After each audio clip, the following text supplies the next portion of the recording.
سلام، حالتون چطوره؟ خیلی مخلصم. به آشپزخونه حقیرانه ما خوش اومدید. امروز اومدم براتون یه غذای سوئدی خوشمزه بزنم. گراتن سیب زمینی با گوشت دنده گوسفندی. خیلی خوشمزه است. با ما همراه باشید. بریم برای درست کردنش. بریم برای تهیه گراتن سیب زمینیمون. این غذا خیلی خوشمزه است. من میخوام امروز برای 50 نفر این غذا رو درست کنم. خیلی خوشحالم. بعد مدل هتلیش هم هست. بزن بریم برای تهیهش. البته شوخی کردم. این غذا برای 2 تا 4 نفره، ماکسیموم 4 نفر. نصف پیاز یا یه پیاز متوسط رو من از قبل خورد کردم، نگینی سرخ کردم. اینو اضافه میکنم به قابلمه. من این پیاز از قبل سرخ کردم به خاطر اینکه از فوت وقت جلوگیری بکنم توی فیلم برداری. کم کم که پیازمون داره گرم میشه، من 2 تا حبه سیر دارم.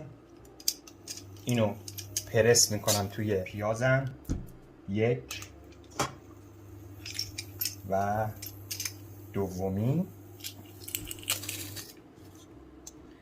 اینم 2 تا حبه سیر. البته اگه سیرخور هستید میتونید بیشترم اضافه کنید، ولی من خودم 2 تا بستمه. پس شد یه پیاز متوسط، 2 تا حبه سیر. سرخ میکنید کاملا تا پیازمون اینجا داره گرم میشه. شما دارید سرخش میکنید، میتونید برید تو کار سیب زمینیاتون. بریم برای خرد کردن سیب زمینیامون.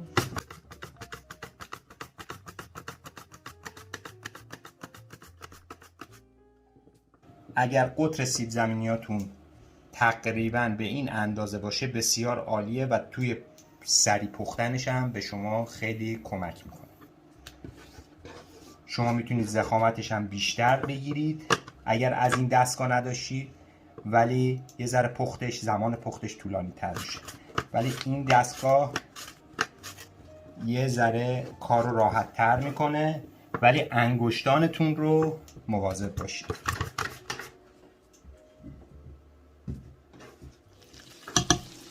پیاز و سیر ما کاملا سرخ شد. میبینید من الان میخوام خامه اضافه کنم به پیاز و سیرم. 5 دسیلیتر خامه.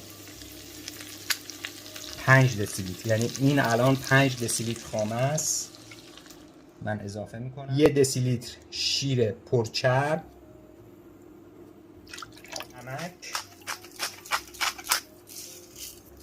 و در نهایت فلفل.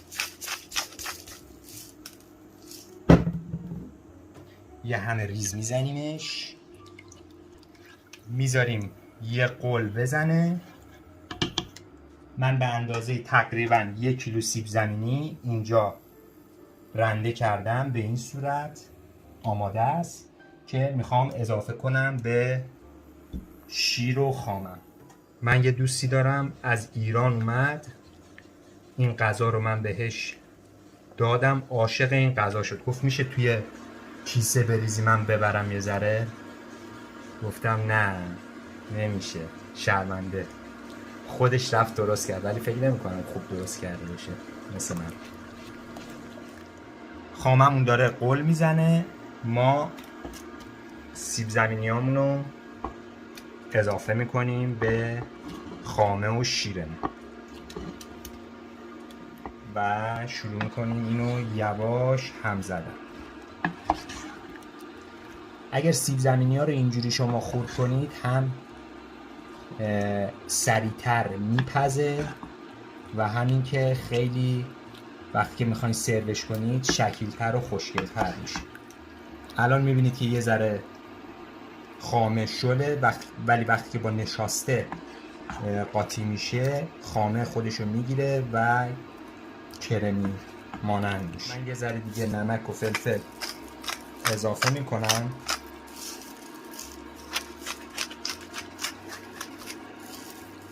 و همش میزنم و یه تم میکنم که ببینم شوریش در چه حده. یه ذره دیگه نمک میخواد.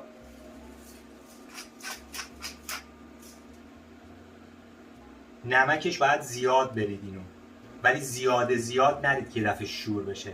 یواش یواش برید طعم کنید، چون که هم سیب زمینی هم خامه خودش نمک رو خیلی خوب جذب میکنه و احتیاج به نمک زیاد داره، ولی یه دفعه نمک زیاد ندید. من فکر کنم به اندازه 2 تا قاشق چای خوری برای این مقدار سیب زمینی کافی باشه، ولی باز خودتون طعم کنید ببینید چقدر. میبینیم که الان نشاسته کاملا با خامه ما قاطی شده و حل شده و این مایه ما حالت سس مانند گرفته. وقتی که به این حالت رسید زمانیه که شما میتونید از قابلمه انتقالش بدید توی ظرفی، ظرف پیرکس یا ظرف فر.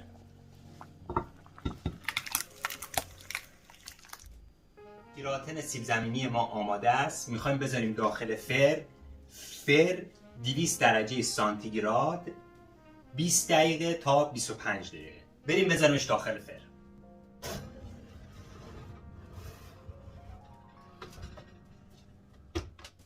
بریم برای تهیه سس مخصوص دنده گوسفندیمون.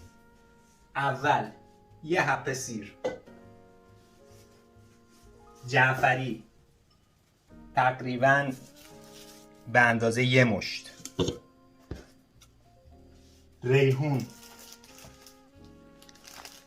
به همون اندازه،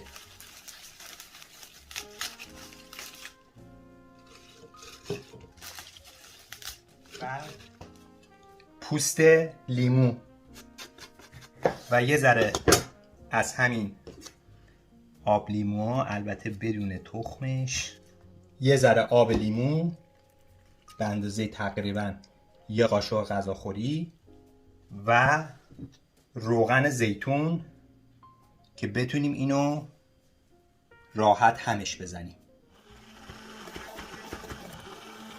این ته مارچوبا وقتی که کلفت میشه تهش پوستش، به این صورت شما میتونید پوست ته رو بگیرید که هم وقتی میخواید یه بشقاب دیزاین کنید هم شیک‌تر میشه، همین که قابل خوردن میشه و این پوست به این کلفتی دیگه تا این ته نمیمونه.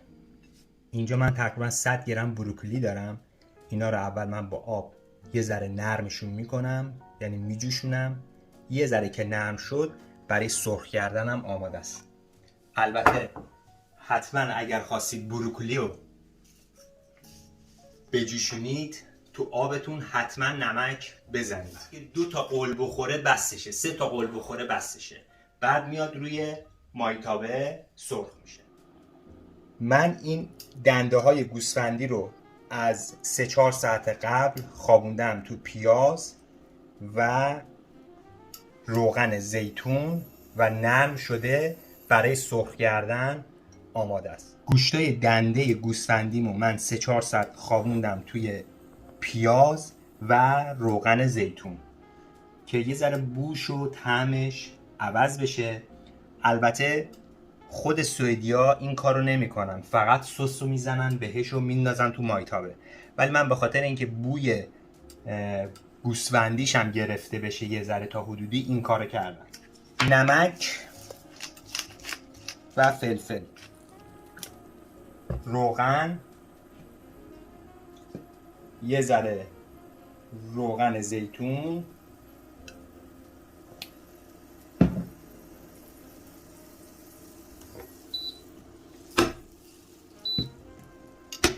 و در نهایت روی دنده هامون از این سس خوشگلی که زدیم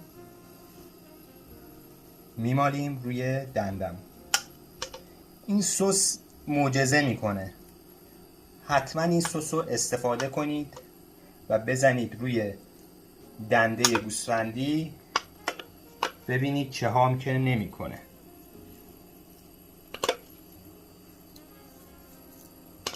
خوش سسش کنید.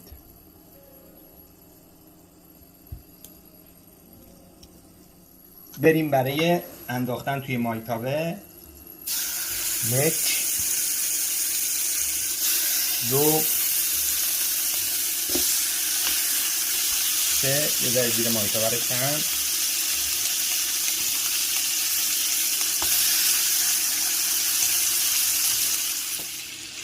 و روی دیگرش دوباره فلفل. واقعا بوش عالیه این ترکیب. کاش که میشد یه سیستمی بود من این بو رو میفرستادم تو منزلتون، توی خونه هاتون، شما هم استشمام کنید و لذت ببرید.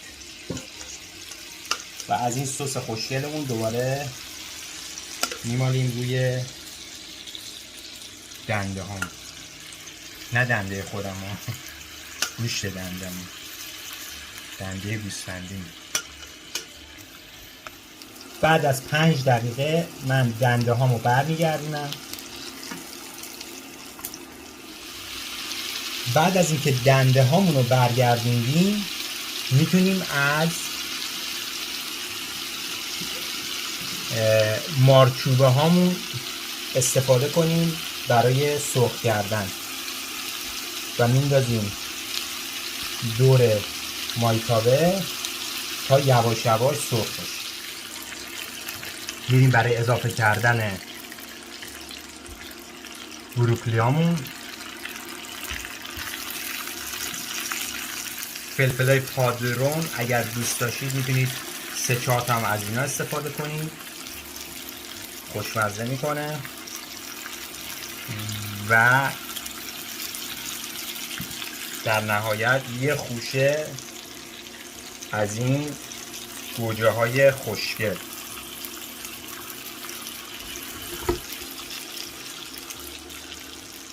یه نمک نهایی هم من میزنم روی تمام سبزیجاتم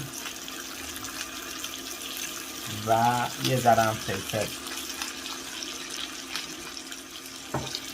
میبینید که گوشتمون روهاش تمام قهوه‌ای شده و حالت وقتی دست میزنید گوشت برمیگرده به حالت اولیه. این نشون میده که گوشت داخلش پخته.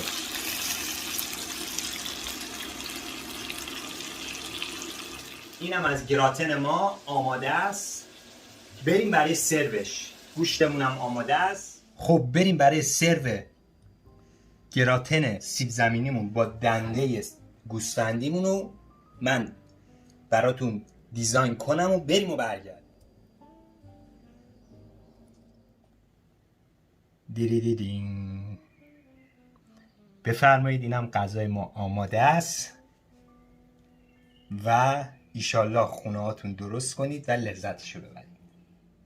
بریم برای طعم کردن غذای خوشمزه‌مون که خیلی هم براش زحمت کشیدیم. یه غذای شاهنشاهی ها، جلو هر کس نذارید این غذا رو، جلوی رفیقای بامرام، مشتی، جلوی کسایی که دوستشون دارید این غذا رو بذارید، واقعا رفاقتتون رو بهشون ثابت کنید. این غذا واقعا خوشمزه است. بریم برای طعم کردنش. خب برید دین. این از گراتن سیب زمینیمون. اول من از این گوشته برمیدارم، از این گوشت دندمون، و ببینیم چه جوری شده. به به چقدر نرم و لطیف.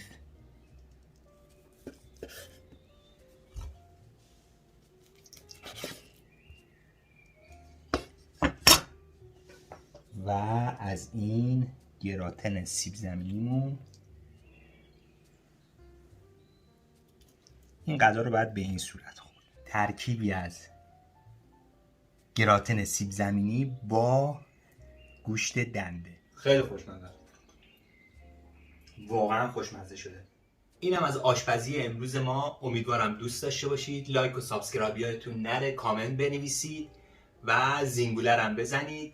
دیگه نمیخوام بیش از این بیهوده گویی بکنم، زبان درازی بکنم.